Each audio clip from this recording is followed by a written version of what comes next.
Bonjour, frères et sœurs en Christ, chers amis chrétiens et chers amis catholiques. Nous allons aujourd'hui aborder un sujet très controversé dans le monde spirituel, dans le monde de l'Église. Et nous allons parler de la Vierge Marie, encore appelée la Reine du Ciel. Alors, nous allons donc parler effectivement du catholicisme. Le catholicisme, effectivement, est une religion la plus ancienne du christianisme, avec plus d'1 milliard d'adeptes dans le monde entier. Et nombreuses sont les personnes qui défendent cette religion sans réellement la connaître. Et si on leur pose la question, vous êtes de quelle obédience religieuse? La réponse pour la majorité de personnes est « je suis catholique ». Ils ne disent pas spontanément « je suis chrétien né de nouveau, je suis un enfant de Dieu ». Non. Et si on leur pose la question suivante, c'est quoi pour vous, qu'est-ce que représente pour vous être catholique? C'est quoi être catholique? La réponse donnée est en majorité la même. Et c'est-à-dire, je crois à la Vierge Marie. Hein, je prie la Vierge Marie. Mais très peu de personnes connaissent la véritable histoire de l'Église catholique. Et encore moins les fêtes mariales. Aujourd'hui, j'aimerais vraiment à travers cette vidéo vous enseigner la vérité au sujet donc, du culte de Marie. Hein, vérité que beaucoup ignorent. Et ignorent parce qu'ils ne connaissent pas les Saintes Écritures, parce qu'ils ne connaissent pas la Bible. Je vais peut-être en surprendre plus d'un, mais savez-vous, mes amis, que Jésus-Christ avait 4 frères et des sœurs? Cela signifie que Marie avait reçu plusieurs enfants. Le croyez-vous? Et pour cela, j'aimerais vous faire la lecture dans la Bible. J'aimerais vous lire au chapitre 13, donc dans l'évangile de Matthieu, au chapitre 13, au verset 54, où il est dit « N'est-il pas le fils du charpentier? N'est-il pas le fils de Marie et le frère de Jacques, de Joseph, de Simon et de Jude? Ses sœurs ne vivent-elles pas toutes parmi nous? D'où a-t-il reçu tout cela ?» Alors, cela veut dire que la virginité perpétuelle, comme c'est écrit dans le dogme du catéchisme catholique, s'écroule, vraiment, comme un jeu de cartes. Si la Bible est la parole de Dieu, et que selon 2 Timothée chapitre 2 au verset 16, toute écriture est inspirée de Dieu et utile pour enseigner, pour convaincre, pour corriger, pour instruire dans la justice, hein, comment peut-on accepter un dogme proclamant que la virginité perpétuelle de Marie fait partie du mythe selon lequel, d'après l'Église catholique, Marie serait sans péché et qu'elle était vierge, non seulement avant la naissance, mais encore pendant et après cette naissance. Alors que l'évangile est clair, l'évangile de Matthieu, hein, on apprend que Marie avait 4 fils et des filles. La Bible serait-elle à ce moment-là falsifiée, hein, ou en contradiction? Même dans la Bible de Jérusalem, la Bible Tob, la Crompon, et bien d'autres versions encore de Bible catholique, vous trouverez les mêmes versets. Exactement les mêmes versets. Mes amis, cessez de mettre votre foi dans l'homme. Hein? Mais commencez à lire la Bible. Elle est la parole de Dieu, et croyez-moi, hein, je l'ai lue, elle est inspirée de Dieu. Certes, oui, ce sont des hommes qui l'ont écrite, la Bible, mais elle est inspirée de Dieu.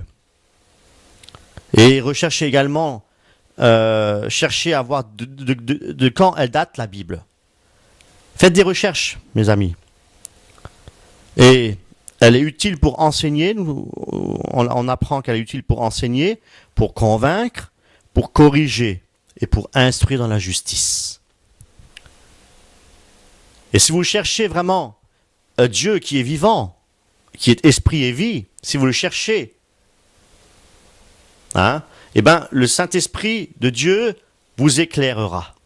Et soyez-en convaincus, c'est une réalité.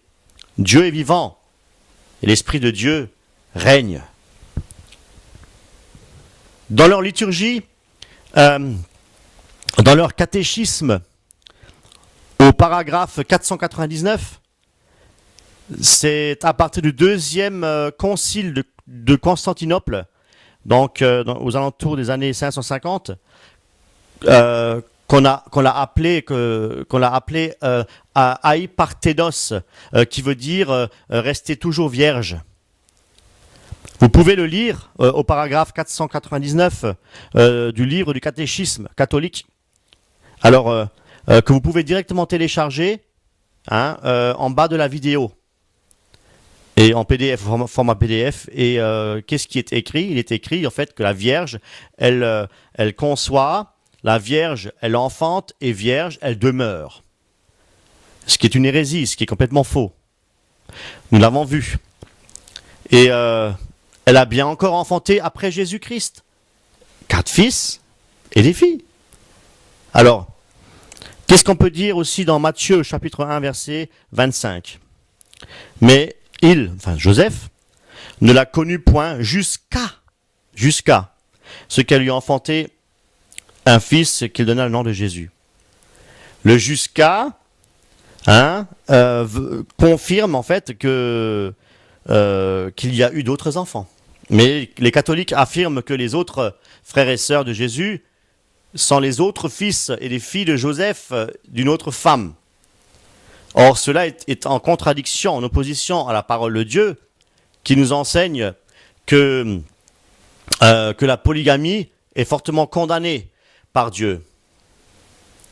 Qu'il l'ait fait après ou avant, la polygamie est interdite. Voilà. Donc, on va peut-être continuer alors à lire dans Marc, l'évangile de Marc, au chapitre 6, verset 3. N'est-ce pas le charpentier, le fils de Marie, le frère de Jacques, de Joseph, de Jude et de Simon, et ses sœurs ne sont-elles pas ici parmi vous? Et il était pour eux une occasion de chute. Ici, pour revenir à ce verset qu'on a déjà vu tout à l'heure, le mot frère est traduit en grec par adelphos. Adelphos, en fait, qui signifie un lien de sang, de parenté. Donc, et non pas un frère comme un chrétien dans une assemblée, comme veulent nous le faire croire aussi les catholiques, pour défendre leur dogme hérétique de la virginité de Marie, avant, pendant et après. Une autre aberration encore plus monstrueuse que nous apporte l'enseignement catholique, et je vais vous faire la lecture, c'est dans le paragraphe 969 donc, du catéchisme catholique. Cette maternité de Marie, dans l'économie de la grâce, se continue dans l'économie jusqu'à la consommation définitive de tous les élus. En effet, après son assomption, donc montée au ciel, son rôle dans le salut ne s'interrompt pas. Par son intercession répétée, elle continue à nous obtenir les dons qui assurent notre salut éternel. Waouh! Quelle aberration! Quelle abomination, frères et sœurs, chers amis catholiques.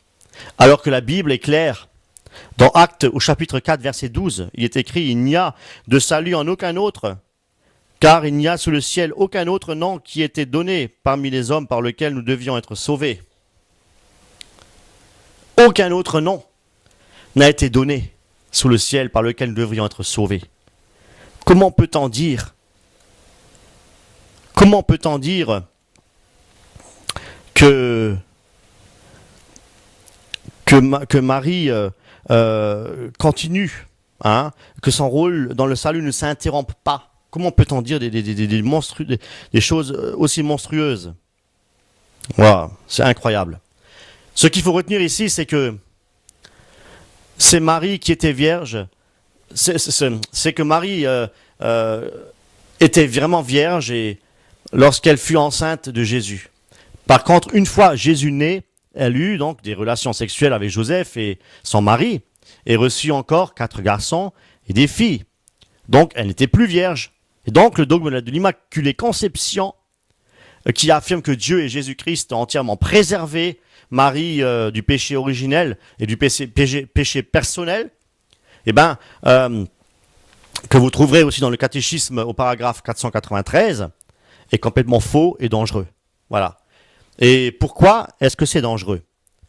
Si Marie n'a pas de péché, voilà, elle serait Dieu. Et ça, c'est une aberration, c'est un blasphème. Qui a payé le prix sur la croix? Est-ce que c'est Marie qui a payé le prix sur la croix?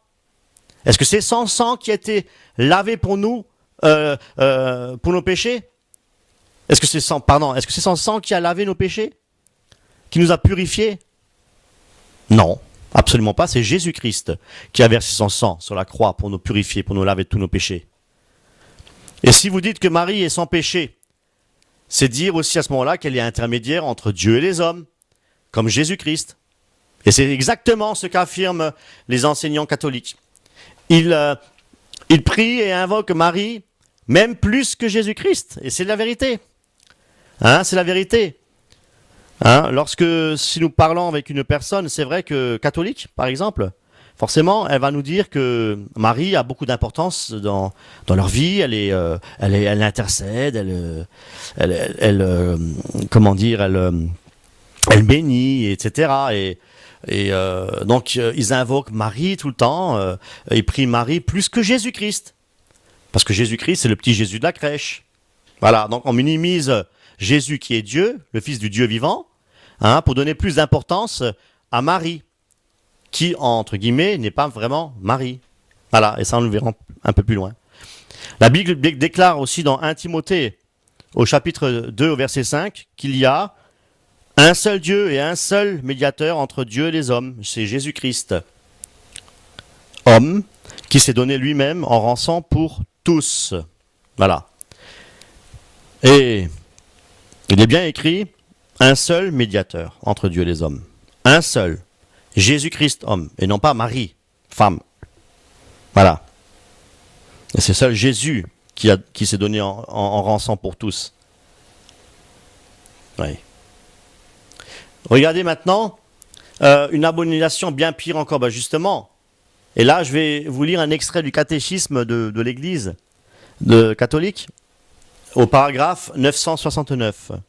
Et nous allons lire, c'est pourquoi la bienheureuse Vierge est invoquée dans l'Église sous les titres d'avocate, d'auxiliatrice, de secourable, de médiatrice. Quel blasphème! Alors que nous n'avons qu'un seul avocat, un seul médiateur, nous est dit dans la parole de Dieu entre Dieu et les hommes, Jésus-Christ de Nazareth. Et ça, nous allons le prouver, toujours avec l'appui de l'Écriture, dans le livre de Jean, de l'épître de Jean, au chapitre 2, verset 1. Donc 1 Jean 2, au verset 1. Et si quelqu'un a péché, nous avons un avocat. Un avocat. Oui, un seul avocat. Et pas une avocate. Auprès du Père, Jésus-Christ le juste. Jésus-Christ le juste. Et dans la Bible, il est écrit donc qu'il n'y a pas un seul juste. Donc, si Jésus-Christ c'est le seul juste, il y a bien marqué Jésus-Christ le juste. Voilà. Il est lui-même une victime expiatoire pour nos péchés, non seulement pour les nôtres, mais aussi pour ceux du monde entier, frères et sœurs. Nous allons dans l'évangile de Jean, au chapitre 4, au verset 6, où il est dit, Jésus lui dit, « Je suis le chemin, la vérité et la vie. Nul ne vient au Père que par moi. Et j'ajouterai pas Marie ou Bouddha ou Krishna. » Voilà. Donc oui, Jésus est le chemin, la vérité et la vie. Et nul ne vient au Père que par Jésus-Christ. Pas par Bouddha, par Marie, Krishna. Oui.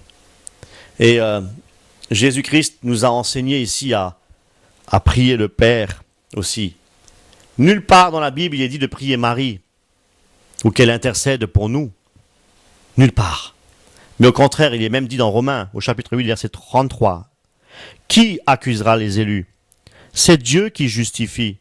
Qui les condamnera? Christ est mort. Bien plus, il est ressuscité. Il est à la droite de Dieu et il intercède pour nous. Marie n'est pas ressuscitée des morts. Parce que Marie n'est pas morte sur la croix pour nos péchés.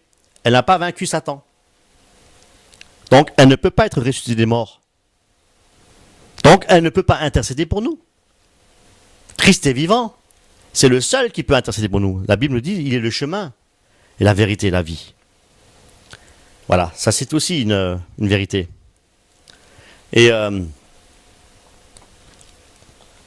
nous pouvons continuer aussi à lire dans Actes, au chapitre 4, verset 11. Jésus est la pierre rejetée par vous qui bâtissez et qui est devenue la principale de l'angle.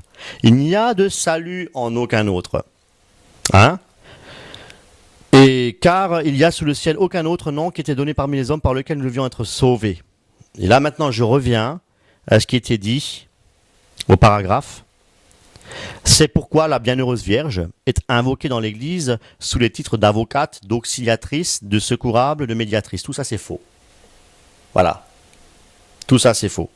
C'est Jésus-Christ qui est mort pour nos péchés. Marie n'est pas morte sur la croix pour nous sauver. Donc elle ne peut pas être médiatrice entre Dieu et les hommes. C'est une aberration. C'est un blasphème. Voilà, je le dis ouvertement, hein, c'est un blasphème. Et donc, nous savons maintenant que, effectivement, que d'après les Écritures, qu'il n'y a qu'un seul médiateur, un seul avocat, et pas une avocate, et il y a un intercesseur pour l'homme pécheur.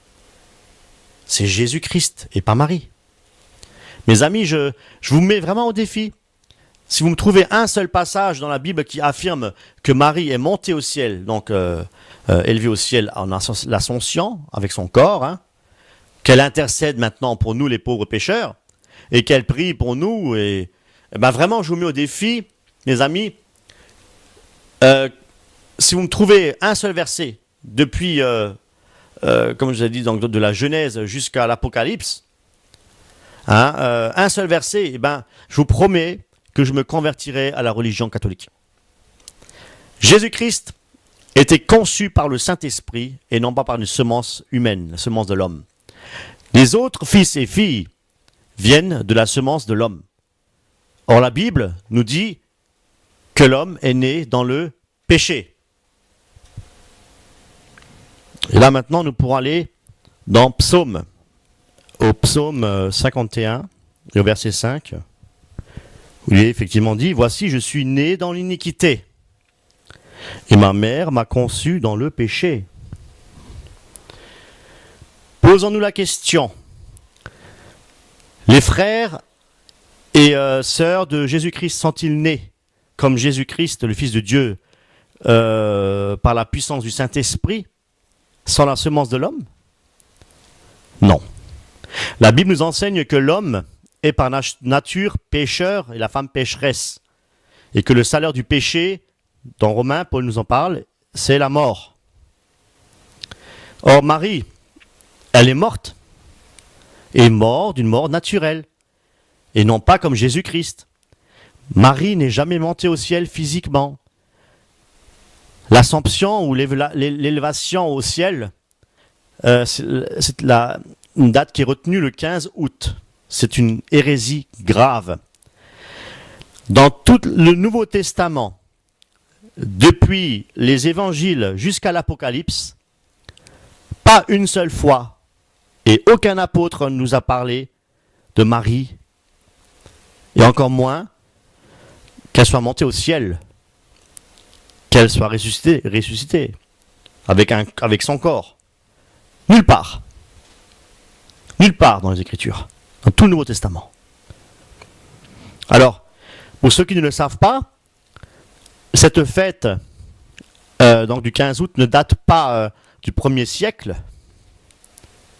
mais, et je crois que je vais en surprendre plus d'un, cette soi-disant assomption, hein, donc la montée du corps de Marie, elle date du 1er novembre 1950.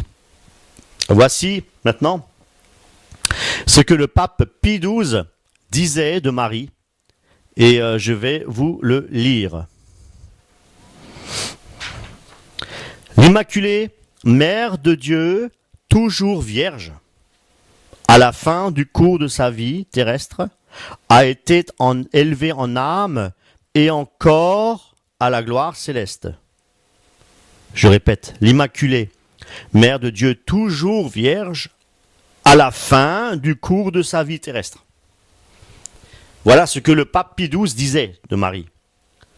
Et dans les Écritures, on nous enseigne que Marie a reçu encore, après Jésus-Christ, par la semence de l'homme, a reçu encore des enfants. Comment peut-elle être à ce moment-là être pure? Comment peut-elle à ce moment-là encore être vierge?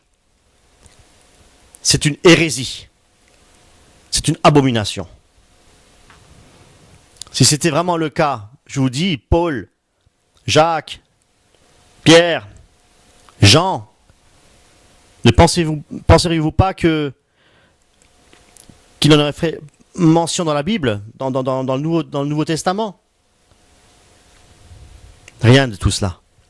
Si Marie n'est pas montée au ciel, et si c'était le cas, justement, ce serait écrit dans la Bible, est-ce que Dieu nous cacherait justement une si grande révélation? Certainement pas. Et pas un seul, je vous le répète, pas un seul verset. C'est important que je le précise. Comme ça, faites vos recherches vous-même. Depuis la Genèse jusqu'à l'Apocalypse, pas une seule fois, hein, il est fait mention de l'Assomption de Marie. Pas une seule fois. Oui, je précise. Et même les pères de l'Église, tous les écrits des pères de l'Église, des pères apologistes, hein, du 1er siècle, même du 2e siècle, n'ont jamais fait mention que Marie était montée au ciel. Voilà.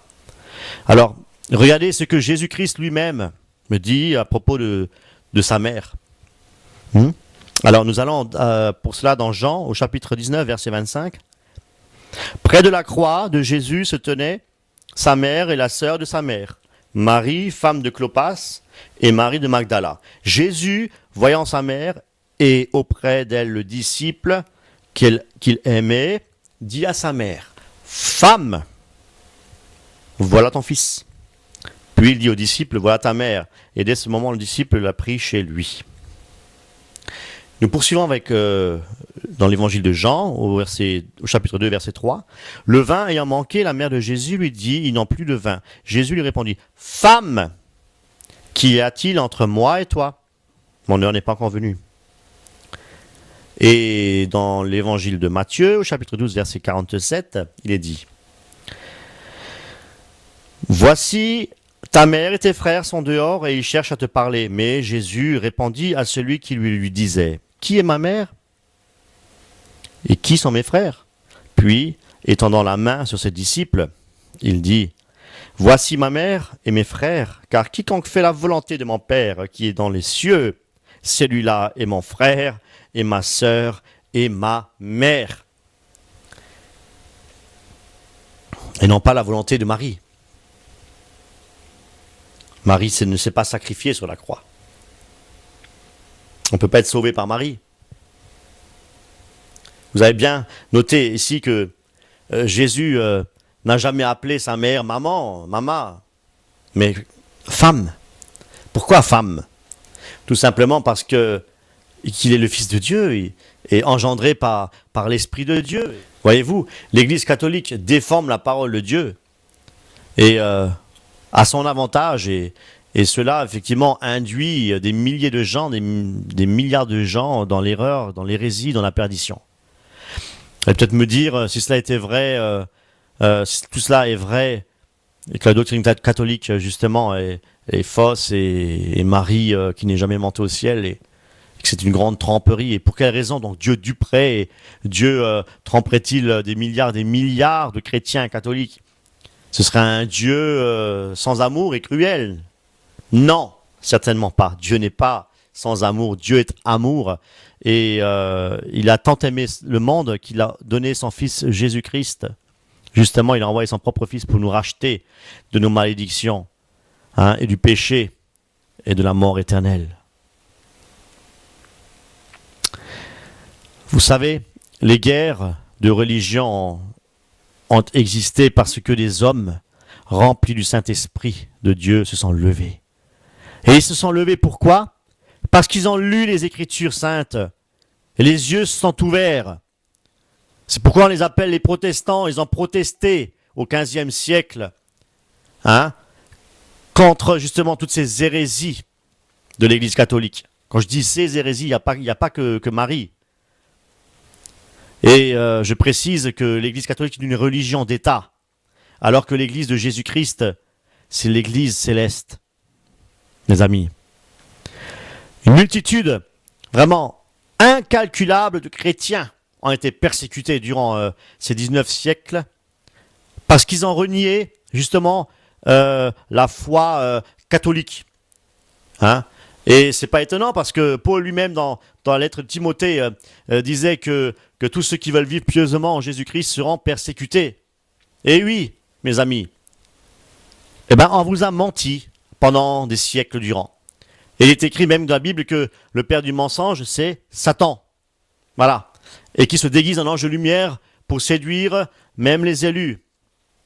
Et c'est pourquoi justement Grégoire IX, vers le XIIIe siècle, a carrément interdit et a retiré en fait, il a interdit les Bibles aux fidèles et il a interdit la lecture, la méditation de la Bible.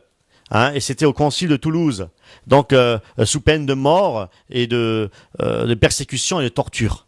Voilà. Et puis qui c'est qui ne connaît pas aussi l'Inquisition? Aujourd'hui, justement, cette malédiction est encore présente.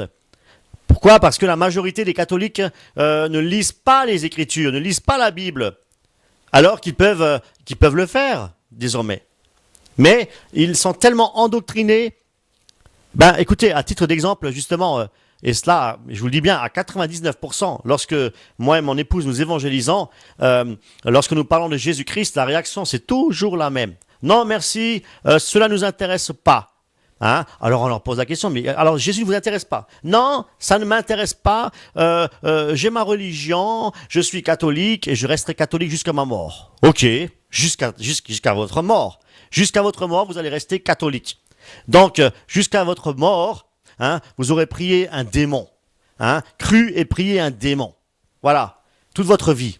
Croyez-moi, ce ne sera pas Marie que vous verrez. Non, certainement pas, mais la mère du ciel. Hein, la reine du ciel. Et la reine du ciel, c'est Satan, déguisé en ange de lumière, nous dit la parole de Dieu. Ouvrez vos yeux et commencez vraiment à lire la Bible. Hein, et j'aimerais encore vous relire le passage qui dit effectivement que la Bible les Saintes Écritures sont inspirées de Dieu, utiles pour convaincre, pour corriger, etc. Donc, la Bible est la parole de Dieu, mes amis.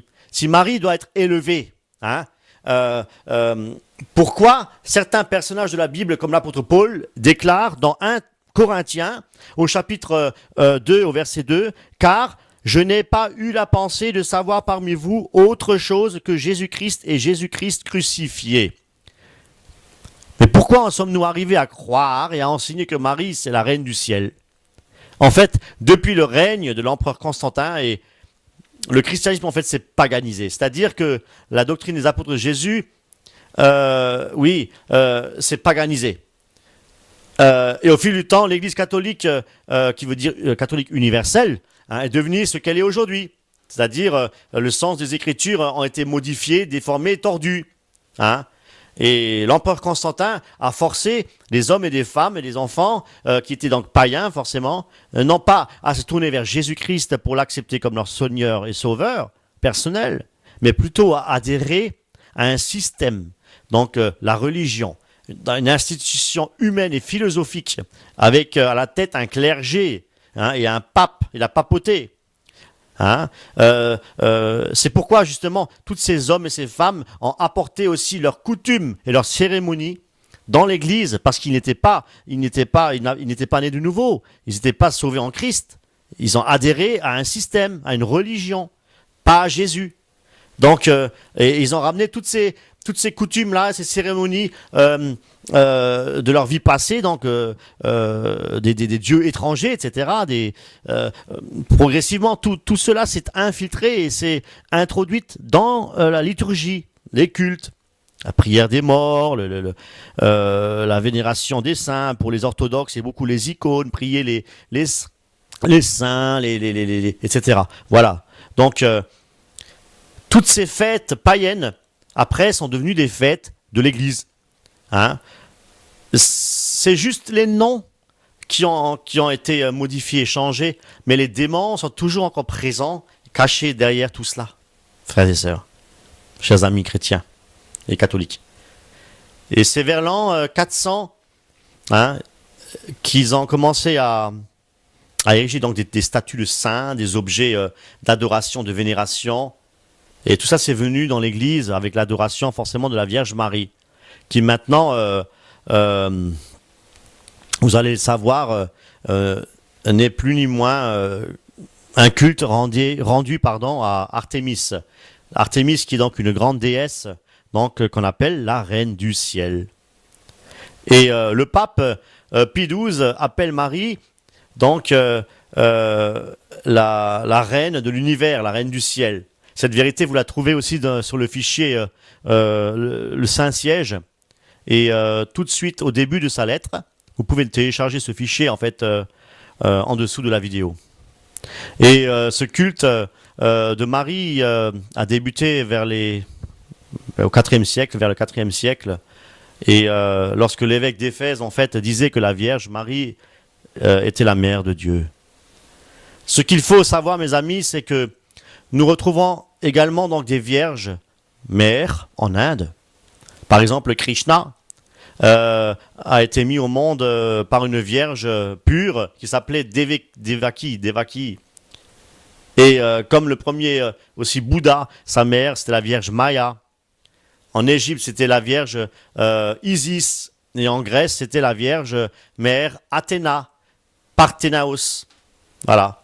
Eh bien, il y avait un temple, le Parthénéon d'Athènes, justement, qui avait été dédié à la Vierge Marie. La Vierge Marie, donc, qui est vénérée, priée et adorée, n'était n'est encore qu'une déesse païenne, mes amis. Une déesse païenne qui est appelée la Reine du Ciel. Aujourd'hui, le culte de Marie est tellement popularisé, répandu dans le monde entier, dans toutes les nations, avec des représentations de statues, d'or, d'argent, de toutes sortes de métal, de bois, que sais-je. Eh bien, les gens, qu'est-ce qu'ils font? Ils se prosternent devant des statues de Marie. Mais qu'est-ce que la Bible nous enseigne là-dessus? Ben là encore, je vous invite à lire avec moi. Nous allons dans le livre d'Exode, au chapitre 20, au verset 3, et je lis. « Tu n'auras point d'autre Dieu devant ma face. Tu ne feras point d'image taillée, ni de représentation quelconque des choses qui sont en haut dans les cieux, qui sont en bas sur la terre, et qui sont dans les eaux plus bas que la terre. Tu ne te prosterneras point devant elles, et tu ne les serviras point, car moi, l'Éternel ton Dieu, je suis un Dieu jaloux qui punit l'iniquité. » Mes amis, dans l'Église catholique, n'y a-t-il pas une statue de la Vierge Marie? La Bible ne recommande pas, Dieu ne nous recommande pas de ne point faire d'image taillée, ni de représentation quelconque des choses qui sont en haut dans les cieux, qui sont en bas sur la terre. Même les statues de Jésus-Christ. Dieu ne veut pas que nous nous prosternons devant elle. C'est écrit. Tu ne te prosterneras point devant elle, ni devant un Jésus-Christ taillé de main d'homme. Et d'ailleurs, qui c'est qui a vu Jésus-Christ? Comment peut-on le Jésus-Christ avec des yeux bleus et des cheveux longs? Un Jésus-Christ suédois. C'est un autre Jésus-Christ. Jésus-Christ avait déjà des cheveux courts. Et étant donné qu'il était juif, je ne pense pas qu'il ait eu des yeux bleus déjà. donc personne ne l'a vu. Donc comment peut-on faire une abomination, hein? Tu ne feras point d'image taillée ni de représentation quelconque des choses qui sont en haut dans les cieux. Et de plus, vous vous prosternez devant quelque chose qui a été fait par les mains d'hommes. Non mais c'est de l'idolâtrie. Et Dieu dit, tu ne te prosterneras point devant elle et tu ne les serviras point. Car moi, l'Éternel, ton Dieu, je suis un Dieu jaloux, je punis l'iniquité. Et là, nous pouvons poursuivre dans Lévitique au chapitre 26, au verset 1. Vous ne vous ferez point d'idole, vous ne vous élèverez ni image taillée, ni statue. Et vous ne placerez pas dans votre pays aucune pierre ornée de figures pour vous prosterner devant elle, car je suis l'Éternel votre Dieu. C'est un commandement de Dieu. Et il nous dit dans le livre de Lévitique, donc dans l'Ancienne Alliance, dans l'Ancien Testament, vous pouvez le lire, hein, vous ne ferez point d'idole, vous ne vous élèverez ni image taillée, ni statue. Voyez, nous ne devons pas élever une statue, nous ne devons pas ériger une statue, hein, et nous prosterner devant.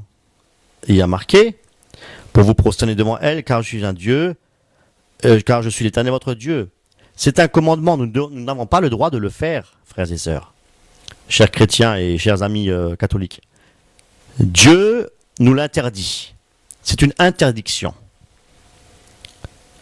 Je vais plus loin dans Deutéronome, au chapitre 27, verset 15. Maudit soit l'homme qui fait une image taillée ou une image en fonte. Abomination de l'Éternel. Œuvre des mains d'un artisan. Et qui la place dans un lieu secret. Et tout le peuple répondra dit Amen. Lorsque nous plaçons effectivement une statue, que ce soit Jésus-Christ, que ce soit Marie, que ce soit Jean, Pierre, ou qui que ce soit, un ange même, hein, eh bien, c'est une abomination. Voilà. Dieu dit abomination de l'Éternel. Voilà. Est-ce que vous voulez contester? Si vous contestez, c'est devant Dieu que vous contestez à Dieu, pas. Voilà, je vous lis simplement ce qui est écrit dans la parole de Dieu. Voilà, donc vous êtes avertis. Donc c'est à vous maintenant de prendre la décision. Je ne peux pas le faire à votre place. Marie, mes amis, Marie est morte. Et elle est morte d'une mort naturelle. Dieu nous interdit de chercher Marie dans la communion, de la prier, ou de prier les morts. Pourquoi les morts? Parce que Marie est morte. Marie n'est pas ressuscitée des morts. Ou de prier tous les saints. Les saints sont morts. Et devant Dieu, c'est une abomination. Voilà. Et ça, nous allons le lire maintenant dans le Lévitique, au chapitre 26, au chapitre 20, au verset 6. Si quelqu'un s'adresse aux morts, alors, si vous priez Marie, si vous priez les saints, vous vous adressez à qui? Aux vivants? Non, vous vous adressez aux morts. Et plus loin, il dit aux esprits. Donc, vous nous adressez à des esprits. Pour se prostituer auprès d'eux, Dieu nous dit que si nous adressons aux morts, on se prostitue avec eux. Donc, avec les démons. Je tournerai ma face contre cet homme et je le retrancherai du milieu de son peuple. Voilà ce que la parole nous enseigne. Donc, prier pour les morts, c'est une abomination. Dieu retranche l'homme du milieu de son peuple. Celui qui se prostitue, c'est-à-dire celui qui s'adresse aux morts, se prostitue donc s'adresse aux morts et aux esprits. Forcément, ce sont les esprits. Donc, c'est une abomination. Donc, mes amis chrétiens, si vous priez un saint, des fois vous priez un saint parce que vous avez perdu les clés, vous avez ceci ou cela, vous avez pas suffisamment de nourriture, j'en sais rien, que sais-je. Hein, voilà, vous priez un saint. Saint machin, aide-moi à retrouver ceci, etc. Vous adressez à un mort. Vous adressez à des esprits. Eh bien, Dieu dit qu'il tournera sa face contre vous. Et il vous retranchera du milieu de son peuple. Ce n'est pas moi qui vous le dis. C'est la parole de Dieu qui vous dit. Vous voyez, c'est pas le petit Jésus de la crèche là qui parle. Dieu, il est redoutable, nous dit la parole de Dieu. Dieu est tout puissant. Le petit Jésus de la crèche, c'est tout simplement pour minimiser sa puissance et pour mettre en avant la déesse Artémis, justement, la Vierge Marie qui n'était plus vierge et qui n'est jamais montée au ciel, mais vous adressez à des démons. Nous allons lire dans Ésaïe, au chapitre 8, au verset 19. Si quelqu'un si l'on vous dit, consultez ceux qui évoquent des morts et ceux qui prédisent l'avenir, qui poussent des sifflements et des soupirs, répondez, un peuple ne consultera-t-il pas son Dieu? S'adressera-t-il aux morts? Mes amis, Dieu ne veut pas que nous consultons des morts ou ceux qui prédisent l'avenir.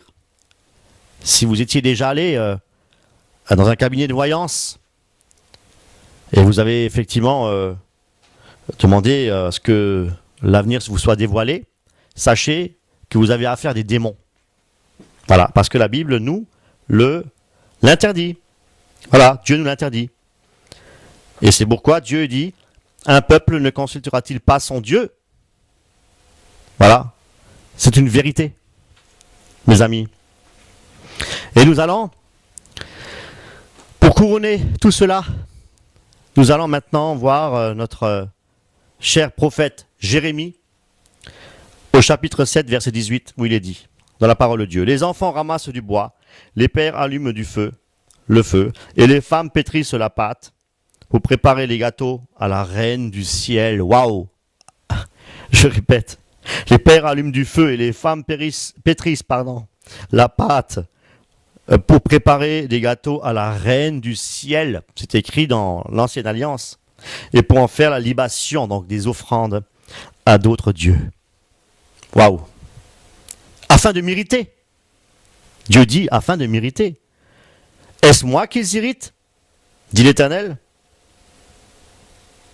N'est-ce pas eux-mêmes à leur propre confusion? Donc on s'irrite nous-mêmes lorsque nous n'obéissons pas à la parole de Dieu et forcément nous irritons Dieu. Voilà. Donc voyez-vous, toutes ces choses-là vous ont été cachées. Pourquoi? Parce que on ne peut pas prêcher ces choses à la messe. Parce que si on prêche ça à la messe, plus personne n'ira à l'église. Et on pourrait fermer toutes les églises catholiques. Voilà. Et puis, le commerce, ça marche bien à Lourdes. Les faux miracles de Marie. Ce sont les démons. Il est écrit dans la parole de Dieu aussi que, comme le diable se déguise en ange de lumière, il est écrit dans la parole de Dieu qu'il y aura beaucoup de miracles aussi, de faux miracles mensongers de la part de Satan, pour faire croire des choses qui ne sont pas justes. Donc, je crois qu'il peut y avoir des miracles, des miracles de la Vierge Marie, je le crois, mais ça ne vient pas de Dieu. Vous comprenez ce que je veux dire? Voilà. Sachez, mes amis, que Dieu veut que tout le monde soit sauvé et arrive à la connaissance. C'est pourquoi, mes amis, Dieu nous a mis à cœur, à moi et mon épouse, d'évangéliser. Voilà, et nous œuvrons pour l'Alsace et la Lorraine. Et nous distribuons des Bibles pour que vous soyez éclairés. Mes amis, je vous encourage à vous tourner vers Jésus-Christ de Nazareth. Non pas dans une religion. Nous n'avons pas de religion, mon épouse et moi. Nous ne sommes pas dans une religion. C'est pourquoi notre église, c'est l'église de Jésus-Christ. Elle appartient à Jésus, elle n'appartient pas à un homme. Le seul qui peut vraiment vous sauver du jugement terrible qui va bientôt s'abattre sur la terre, c'est Jésus-Christ et pas Marie. Marie, bien entendu, nous croyons en Marie. Nous croyons que Marie est dans la joie, elle est dans le repos et qu'elle attend, comme Pierre, comme Jean, comme Paul, comme Moïse, comme tous les prophètes, elle attend la résurrection des justes, la résurrection des morts. Voilà. Donc, Marie, Elle est en attente de la résurrection, parce que Jésus-Christ va revenir. Voilà. Christ, alors ça, là c'est pareil, on n'enseigne pas que Jésus-Christ va revenir dans les églises catholiques. Mais c'est écrit dans la parole de Dieu, voici je viens bientôt. Jésus-Christ revient.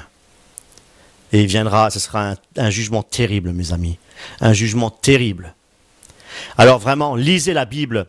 Et si le Saint-Esprit, lorsque vous lisez la parole de Dieu, vous convainc de péché, de justice et de jugement, eh bien, repentez-vous, mes amis. Repentez-vous et quittez ces églises hérétiques, apostates et dangereuses pour le salut de vos âmes. Et donnez-vous à Dieu. Et demandez pardon au Seigneur d'avoir prié le chapelet, d'avoir prié le « Je vous salue ô Marie, Mère de Dieu », d'avoir invoqué ces démons, la déesse Artémis, toute votre vie. Et le Seigneur vous fera grâce, mes amis. Chers amis chrétiens, chers catholiques, il vous fera grâce et vous obtiendrez miséricorde et le salut éternel en Jésus-Christ de Nazareth, le seul nom qui a été donné, par lequel nous sommes sauvés. C'est Jésus-Christ de Nazareth. Voilà le véritable évangile. Que le Seigneur vous fortifie, que le Seigneur vous bénisse abondamment, dans le nom tout-puissant de Jésus-Christ de Nazareth, le Fils du Dieu vivant. Amen.